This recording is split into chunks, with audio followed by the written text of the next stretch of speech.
여러분, 매너리즘이라는 말 많이 사용하죠. 뭐 매너리즘에 빠졌다, 나 요즘에 매너리즘에 빠졌어, 뭐 이렇게 사용을 합니다.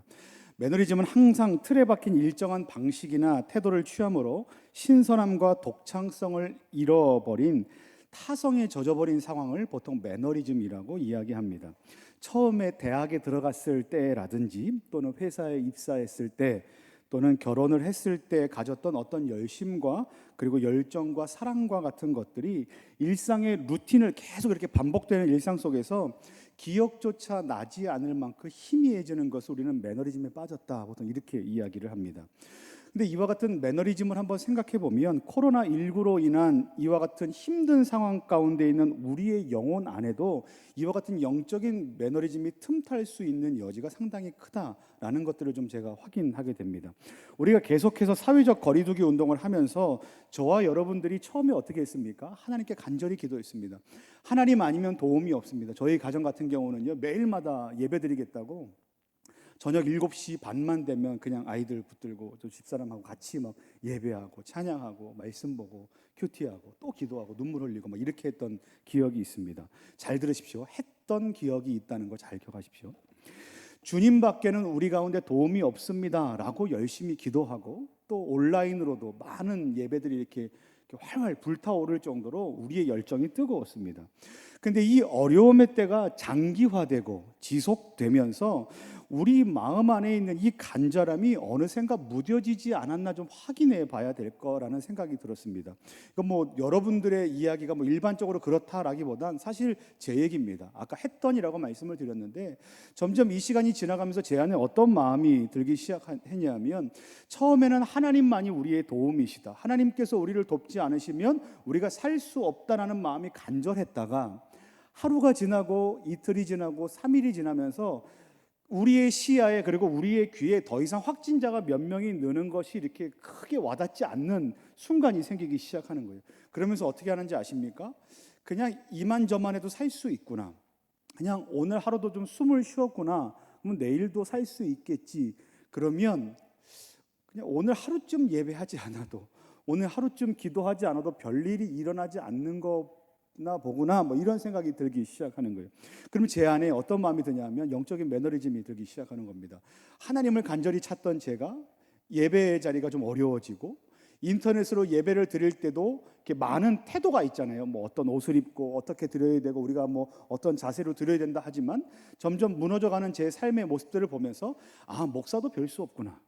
우리가 영적으로 매너리즘을 느낀다는 건 하나님의 도움이 절실할 때는 간절하게 찾지만 우리의 마음이 무뎌지기 시작하면 예배 앞에 하나님 앞에 바로 설 수 없는 것이 바로 우리의 연약함 아닌가라는 것을 제가 확인하게 된 겁니다. 그런데 여러분, 우리는 결코 잊어서는 안 되는데 무엇을 잊어서는 안 되냐 하면 우리는 연약하고 부족합니다. 그러니까 우리가 아무리 철두철미하게 방역을 하고 많은 것들을 조심하고 애를 쓰고 최선을 다해도 우리가 할 수 있는 영역은 극히 작습니다. 최선을 다할 수 있겠죠.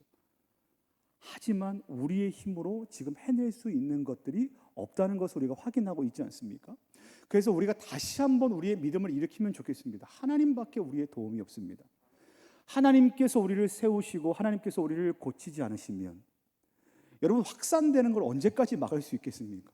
백신이 개발되지 않으면, 우리 가운데 치료제가 개발되지 않으면, 하나님께서 그 일들을 우리에게 허락하지 않으시면 우리가 이것을 피할 수 없는 상황 가운데 있다는 우리의 한계를 확인하고 고백하며 오늘도 하나님 앞에서 우리의 믿음을 일으켜서 하나님만이 우리의 도움이십니다 라는 그 믿음의 고백이 오늘 저와 여러분들의 인생 안에 넘치게 되기를 예수님의 이름으로 간절히 축원합니다. 오늘 말씀에도 보면 사도 바울이 빌립보 교회 성도들에게 어떤 한 무리를 강력하게 그리고 원색적으로 비난하면서 신자된 여러분들은 그 거짓된 무리의 도를 결단코 따라서는 안 된다라고 가르치고 있습니다. 2절 말씀 한번 보여주시겠어요? 함께 읽겠습니다. 시작. 개들을 삼가고 행악하는 자들을 삼가고 몸을 상해하는 일을 삼가라.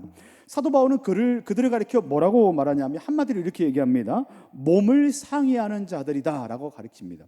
이 몸을 상해하는 자라는 이 단어를 예전 성경에서 개역 한글판 성경에서 뭐라고 기록하고 있냐면 손할례당이라고 기록하고 있습니다. 그리고 원어는 어떤 뜻을 갖고 있는가? 절단하는 자, 잘라내는 자, 이런 의미를 갖고 있습니다. 그러니까 당시 그리스도인들은 크게 두 부류의 사람이 있었습니다. 어떤 사람이었냐면 한 부류는 여호와 하나님을 믿는 유대인들이 그대로 그분의 아들이신 예수 그리스도를 믿는 그리스도인들입니다. 이들을 뭐라고 말하냐면 유대파 그리스도인이다라고 얘기하는 겁니다. 유대인의 혈통을 갖고 있는데 예수 그리스도를 구원자로 고백하는 거죠. 그리고 또 다른 한 부류가 있는데 그들은 어떤 사람들이냐면 유대인이 아니라 이방인이었습니다. 헬라인이었습니다. 하나님을 몰랐지요. 근데 누구를 알게 됩니까? 예수님을 알게 되는 겁니다. 그리고 교회 안으로 들어와 예수 그리스도를 믿는 그 신앙의 삶을 계속해서 해나가는 사람들입니다. 그들을 뭐라고 부르냐면 헬라파 그리스도인들이라고 부릅니다. 한쪽은 유대파요, 한쪽은 헬라파입니다. 이들의 공통점이 무엇일까요? 그리스도인이라는 게 바로 공통점입니다. 그 누구도 이 사람들은 다 그리스도를 믿고 그리스도를 주로 고백하는 사람들입니다. 근데 결정적인 차이가 하나 존재합니다. 그게 무엇인가? 한쪽은 할례를 몸에 직접 행한 사람들이고 다른 한쪽은 할례라는 게 무엇인지도 알지 못하는 사람들이라는 거예요. 그러니까 어떤 사람은 할례를 다 행했고 어떤 사람은 할례를 행한 적이 없는 사람들입니다. 근데 오늘 성경에 나오는 사람들은 어떤 사람들이냐면 유대파에 가까운 유대인들인데 이 유대인들 중에서도 손할례당, 그러니까 손으로 자기의 몸의 일부를 절단함으로 인해서 할례를 행하고 그 몸에 직접적으로 할례를 행한 것이 구원의 조건이다라고 말하는 사람들이 바로 손할례당이고 거짓된 교사들, 거짓된 가르침을 가르치고 있는 사람들이라고 오늘 이야기하고 있는 겁니다. 그들이 몸에 할례를 행해야지만 구원에 이를 수 있다라는 이것이 무엇을 의미하냐면 풀어서 이렇게 얘기할 수 있습니다. 첫 번째는 그들이 그 주장하는 대로 말한다면 어떤 것이 가능하냐면 피값으로 이루신 예수 그리스도의 그 완전하신 구원의 사역이, 예수님께서 돌아가셨죠. 피 흘리셨죠. 그리고 부활하셨죠. 무엇을 위해서요? 저와 여러분들의 구원을 위해서 그렇게 하셨습니다. 근데 이 예수님의 사역이 완전한 것이 아니다, 불완전하다라고 말하는 것이 되어버린다는 거예요. 또 하나는 뭐냐 하면 자신들이 갖고 있는 할례, 그러니까 그 유대인들의 혈통적으로 갖고 있는 유산이나 아니면 자기 몸에 행했던 그 할례 또는 유대인들이 지키고 있는 그 율법들을 행하는 것, 그 율법 지키는 것이 예수 그리스도의 구원의 일보다 더 위에 있다라고 말하는 것과 같습니다. 그러니까 예수님은 좀 부족해요. 예수님의 구원이 완성되려면 뭐가 필요합니까? 우리가 열심히 율법을 지키는 것이 필요합니다라고 계속해서 거짓된 가르침을 이야기하는 사람들이 바로 손할례당이라는 겁니다. 그들이 자랑하는 게 뭘까요? 혈통입니다. 혈통. 나는 유대인이다, 나는 히브리인이다, 나는 무슨 지파다라는 것을 계속해서 자랑합니다. 그리고 또 뭘 자랑할까요? 유대인이면 반드시 갖고 있는 몸의 흔적, 절단된 흔적인 할례를 계속해서 자랑하게 됩니다. 나 이런 사람이야, 나는 이런 스펙을 가졌어, 이 정도는 돼야 믿음이 있다고 얘기하지 않겠어? 이 정도는 돼야 구원받은 자라고 얘기할 수 있지 않겠어? 라고 말하는 사람들이 이들이었다는 거예요. 그들은 계속해서 이와 같이 자랑하는 모습을 통해서 사람들에게 잘못된 마음을 심게 하는데, 사도 바울은 그들을 가리켜 뭐라고 말하냐면 마치 길거리를 어슬렁거리면서 배회하는 그런 개들, 뭐 우리가 키우는 아름다운 예쁜 개 이런 거 말고요, 그냥 들개 같은 그 개들이 어슬렁거리다가 지나가는 사람들을 향해서 사납게 짖고 달려드는 그런 개들이다 라고 이야기합니다. 또 하나, 음식인지 음쓰인지, 여러분 음쓰 아시죠? 음식물 쓰레기, 음식인지 음쓰인지 구분하지 못하는 개들. 그러니까 이것을 먹어도 되는 것인지 아니면 버려진 것인지를 구분하지 못하는 개들이 마구 먹잇감을 향해서 아무거나 먹기 위해 달려드는 그러한 개들과 같은 존재가 바로 이 사람들이다라고 사도 바울이 원색적으로 비난을 하고 있으며, 이들을 또 어떻게 가르쳐 얘기하냐면 악행하는 자들이라고 얘기합니다. 이 악행하는 자들은요, 겉으로는 그리스도인인 것 같으나, 겉으로는 영적인 사람 같으나 속은 어떻습니까? 거짓된 사람들이요 악을 행하는데 앞잡이인 사람들이다 라고 비난하고 있다는 거예요. 여러분 생각해 보십시오. 사도 바울이 누굽니까? 하나님의 사역자 아닙니까? 그런데 사람을 향해서 뭐라고 얘기합니까? 개요 악행하는 자들이다라고 얘기합니다. 이것이 무엇을 의미하는지 아십니까? 그만큼이나 그들이 하고 있는 그와 같은 논리와 그들이 말하고 있는 전하고 있는 이 거짓된 가르침들이 그리스도인들에게 상당히 해악한 것들이다라고 얘기하고 있는 겁니다. 그래서 뭐라고 말하냐면 빌립보 교회 성도들에게 말합니다. 세 가지를 삼가해야 되는데 첫 번째는 개들을 삼가고 두 번째는 행악하는 자들을 삼가고 세 번째는 몸을 상해하는 자들을 삼가라 이렇게 얘기합니다.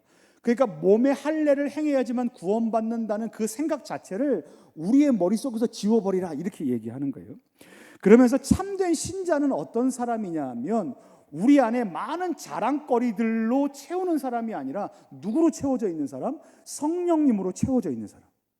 그리고 우리의 안에 있는 나의 잘남과 나의 스펙들을 자랑하는 사람이 아니라 누굴 자랑하는 사람? 예수 그리스도를 자랑하는 사람이 바로 참된 그리스도인이고 참된 신자다라고 얘기합니다. 그리고 사도 바울이 어떻게까지 얘기하냐면 만약에 여러분들이 나의 스펙에 대해서 의심하는 부분이 있으면 뭐라고 얘기하냐면 나는 스펙적으로 보면 손할례당이 말하는 그와 같은 스펙보다 율법적으로 더 완벽한 스펙을 갖고 있는 사람이다 라고 얘기해요. 어떻게 얘기합니까? 자기는 혈통적으로 유대인이요 베냐민 지파요 율법에도 능통한 바리새파요 율법을 하도 잘 지켜서 의로는 흠 없는 완전한 사람이다라고 얘기할 만큼 자기는 율법에 정통한 사람이라고 얘기합니다. 여러분 이게 유대인으로서는 얼마나 완벽한 스펙인 줄 아십니까? 근데 사도 바울이 얘기합니다. 다 음쓰다, 다 쓰레기다, 다 배설물과 같다. 언제 이후로? 내가 예수 그리스도를 안 이후로 이 내가 자랑하고 내가 유익으로 삼았던 이 모든 것들은 다 배설물이고 내 인생 가운데 유일한 소망이요 기준이요 기쁨이요 만족인 분은 누구다? 예수 그리스도 한 분밖에 없다라고 사도 바울이 계속해서 강조해서 이야기를 합니다. 근데 문제가 하나 있어요. 이 사실을 저와 여러분들이 몰랐냐라는 겁니다. 아셨죠? 여러분 이 사실 모르셨습니까? 우리가 예수로 구원받고 예수님이 우리의 기쁨이고 예수님이 우리의 만족입니다라는 사실을 몰랐던 성도가 누가 있겠습니까? 여러분 고난주간 지내오셨잖아요. 부활주일 지내오셨잖아요. 그러면서 예수님께서 우리 인생 가운데 어떤 일을 행하셨는지 모르는 사람이 어디에 있겠습니까?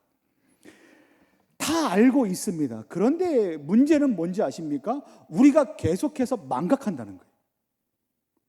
어떤 것 안에서요?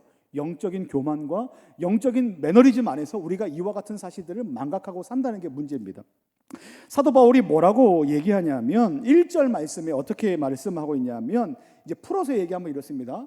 빌립보 교회 성도 여러분, 내가 지난번에도 얘기했는데 또 얘기합니다. 지난번에도 강조해서 얘기했는데 지금 또 강조하고 앞으로 또 강조해서 얘기할 겁니다. 이렇게 강조해서 얘기하는 것은 여러분 지나치지 않습니다. 여러분에게 유익입니다 라고 얘기합니다. 여러분 왜 강조할까요? 여러분 했던 말 또 하는 사람 너무 지겹지 않습니까? 그 사람들은 요즘 뭐라고 말합니까? 꼰대라 그래요. 꼰대 했던 말 또 하고 훈계한 거 또 하고 다음에 또 하고 노파심이 한 번 더 하고 야 잊어먹었을까 봐 한 번 더 얘기하고 너네가 못하고 있으니까 한 번 더 뭐 이렇게 얘기하니까 그 사람들을 가르쳐서 우리가 뭐라고 말합니까? 꼰대입니다. 근데 말로는 그 사람이라고 그러지만 저도 그런 사람 중에 한 명으로 여러분들이 볼 수 있습니다. 그런데 왜 반복하는가?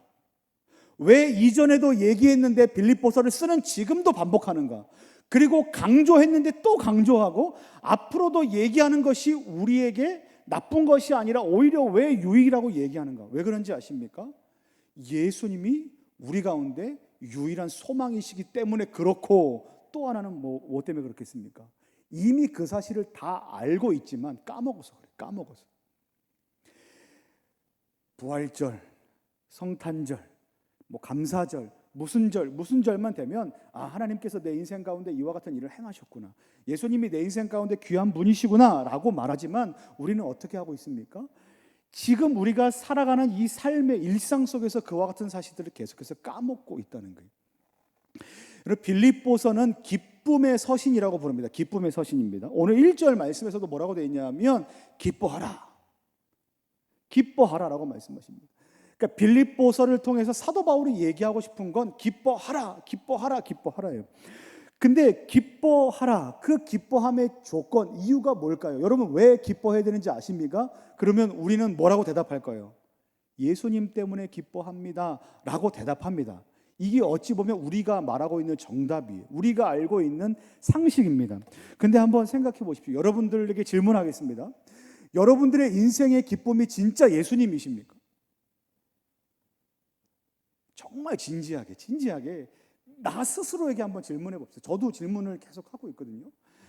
예수님이 우리의 기쁨이다, 우리의 소망이다. 주님만이 소망이요 변함없는 반석이라 수십 번을 노래하면서 그때 무슨 생각을 하셨습니까? 예수님이 진짜 기쁨이십니까? 예수님이 소망이십니까? 여러분들이 저에게 질문한다면 저는 뭐라고 대답하는 줄 아십니까? 제가 까먹고 살았습니다 라고 대답할 수밖에 없습니다. 아무리 제가 모태신앙이어도, 제가 신자여도, 목사여도, 설교를 준비하는 사람이어도 까먹더라고요. 그러니까 제가 까먹으니까 여러분들도 까먹는다는 말이 아니라 우리가 별반 다르지 않다는 거예요. 별반 다르지 않고 우리가 예수님만이 소망이라고 말하지만, 우리 인생 가운데서 예수님이 기쁨이라고 말하지만, 실제로 우리가 기쁨이라는 걸 떠올릴 때마다 예수님하고 100% 연결된 적이 얼마나 있었던가에 대해서 고민해 보면 그닥 많지 않다는 것이 우리의 연약함입니다. 여러분, 우리의 기쁨의 이유들은요 상당히 물질적인 것입니다. 그리고 상당히 감각적인 것들입니다. 그리고 상당히 현실적인 것들이고요, 상당히 나 중심적인 것들입니다. 그렇지 않은 것들이 있습니까? 내가 원하는 것과 내가 보고 싶은 것과 내가 얻고 싶은 것과 내가 바라는 것과 내가 듣고 싶은 것과 나의 감각을 만족시켜 줄 만한 것들이 되었을 때야 비로소 우리가 뭘 합니까? 기뻐합니다. 그런데 그와 같은 것들이 조금이라도 절단되고 단절되면 그때 우리가 뭐 합니까? 스트레스 받죠. 짜증나죠. 화가 나죠. 뜻대로 되지 않죠. 막 TV 보면 핸드폰도 던지고 뭐하고 막 깨고, 오죽하면 여러분 그 스트레스방, 해소방 같은 게 있겠습니까? 이렇게 막 때려 부시는 거, 막 1번 뭐 열받음, 2번 무슨 뭐 욕이 단계, 욕이 그 요금의 단계야. 1단계, 2단계, 3단계, 4단계, 5단계 단계 올라갈수록 요금이 높아지지만 깨부시는 게 더 많고 더 고가의 물건들이라는 거예요.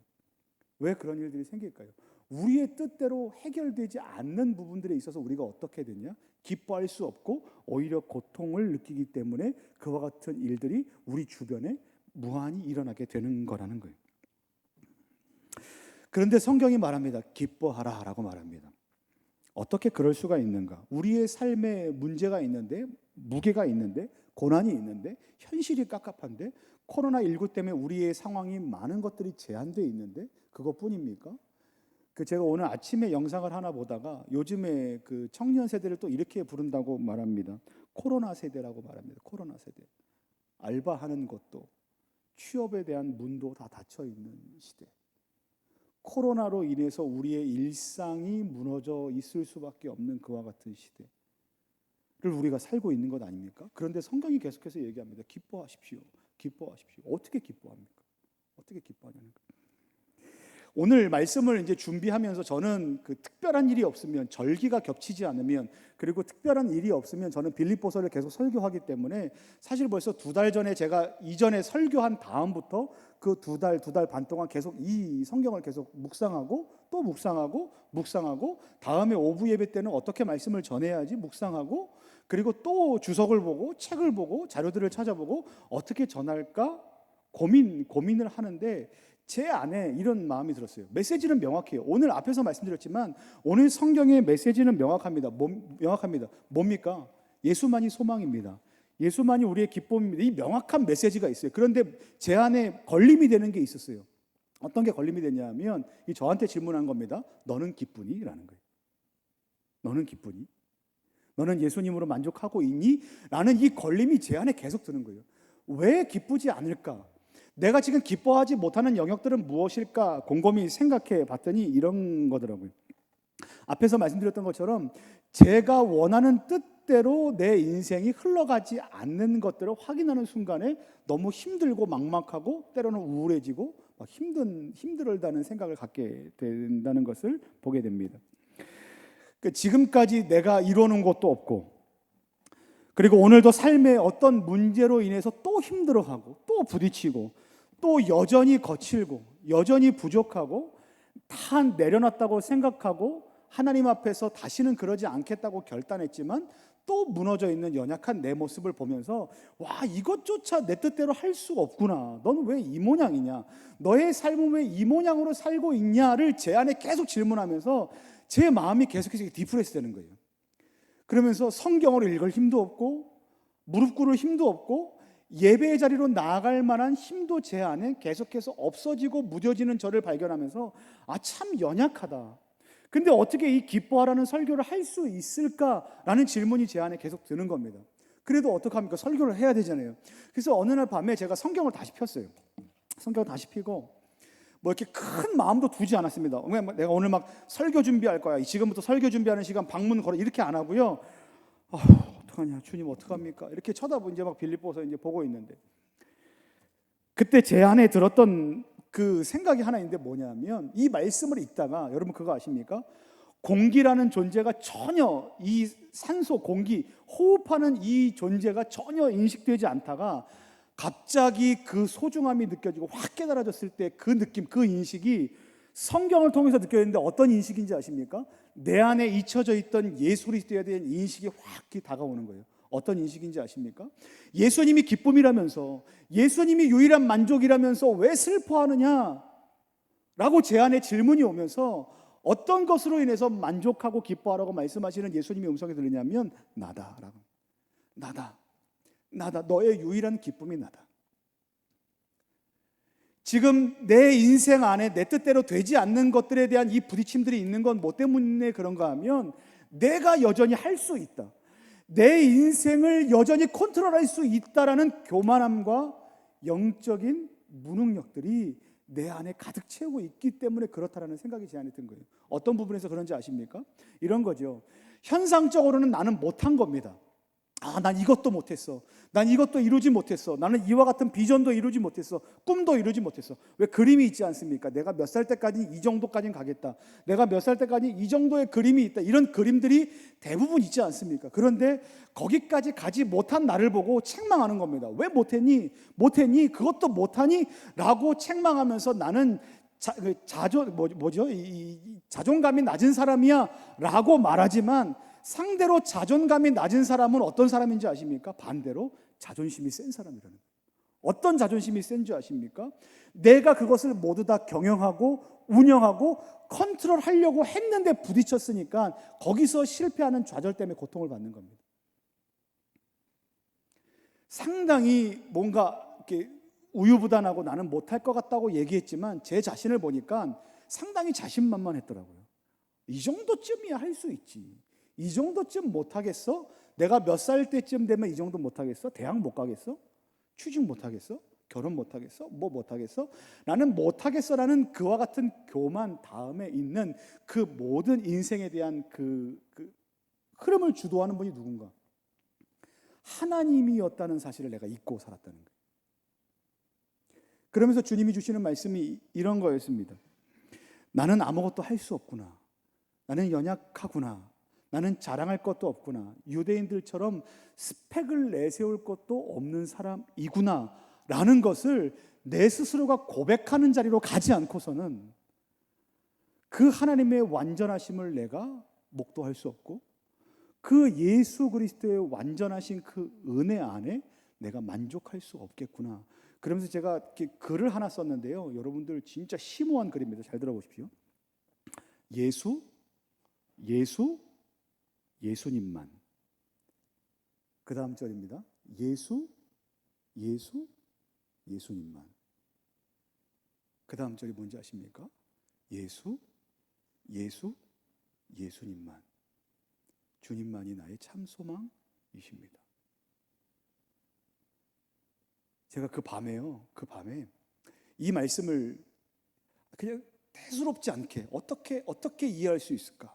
어떻게 설명할 수 있을까? 모르겠어요. 지금도 제가 잘 설명하지 못하는 거라고 생각하는데 어떻게 설명하면 좋을까요? 주님이라는 그 물음 앞에 주님께서 제 안에 그 뭐라 그럴까 확 인식을 시켜주시면서 내 안에 가득 찼던 모든 것들이 사실은 음식물 쓰레기와 같은 것들이고 배설물이고 내 안에 온전히 가득 차야 되는 것이 무엇인가? 예수님이다라는 거예요. 네가 부족한가? 네가 연약한가? 할 수 없는가? 고통 가운데 절규할 수밖에 없는가? 기뻐하라는 말에 쉽게 기뻐할 수 없는가? 지금 코로나로 인해서 힘들어하는 상황 가운데 있는가? 그때 우리가 고백해야 될 것이 무엇입니까? 주님, 저는 부족합니다. 주님, 저는 연약합니다. 그런데 예수님은 완전하십니다. 예수님이면 충분합니다. 예수님만이 소망이십니다. 예수님만이 기쁨입니다. 예수님께서 이루실 것을 믿습니다라는 그 믿음이 우리 가운데 필요하다는 거예요. 제가 그 밤에요, 말도 안 되는 기타 코드를 잡아가면서 요 4절짜리 있잖아요. 예수, 예수, 예수님만, 예수, 예수, 예수님만, 예수, 예수, 예수님만, 주만이 참 소망입니다. 이거를 제가 혼자서 한 30분 동안 계속. 여러분, 지금 여러분들의 인생 가운데 있는 고난이 무엇입니까? 무엇입니까? 청년 세대들을 보면요, 참 불쌍해요. 또 이번에 신입생들은 더 불쌍합니다. 그렇게 고등부에서 수능 시험 잘 보라고 기도해서 올려보냈더니 학교는 근처 가보지도 못하고 문을 닫아 있고. 여러분, 지금 상황이 우리가 이렇게 막 왁자지껄할 수 있는 상황이 아니잖아요. 왁자지껄할 수 있는 상황이 아니잖아요. 여러분, 성경이 말합니다. 성경이 말해요. 우리의 실력은 부족하다. 우리는 연약하다. 그런데 예수님은 완전하시다. 우리가 기뻐할 수 있는 근거가 무엇인가? 우리가 스펙을 가졌기 때문이 아니라 예수님이 완전하시기 때문에 그렇습니다. 여러분, 기뻐하십시오. 주님으로 만족해 하십시오. 그게 참 힘든 고백이지만 이와 같은 고백으로 하루하루를 살아내시고 끝내 주님께서 우리 가운데 주시는 소망이 뭡니까? 아까 우리가 찬양으로 고백했는데 고린도 후서 말씀에 뭐라고 얘기합니까? 우리는 무명한 자 같으나 유명한 자이고 때로는 실패한 자 같으나 우리는 성공한 자요.